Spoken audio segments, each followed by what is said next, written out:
మనోహర్ శెట్టి అంగట్లో బోండాలు వేశారు మన సోలార్ స్టవ్ మీద. చూడండి ఏ విధంగా బాయిల్ అవుతుందో. ఆయన కూడా ఇక్కడే పక్కన ఉన్నాడు.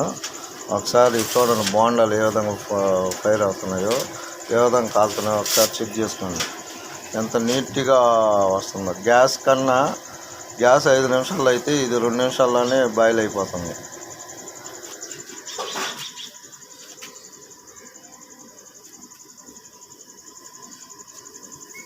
ఇది ప్రతి ఒక్కరికి ఉపయోగపడాలని నేను తయారు చేయడం జరిగింది. సోలార్ మనోహర్ అంటారు నన్ను. ప్రతి ఒక్కరు తెలుసుకోవాలని ఈ విషయము, గ్యాస్ వినియోగం తగ్గించాలనే ఉద్దేశంతోనే దీన్ని తయారు చేసాము. ఒకసారి గమనించండి.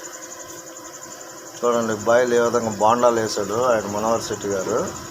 ఆ బోండాలు ఏ విధంగా బాయిల్ అవుతున్నాయో ఒకసారి గమనించండి.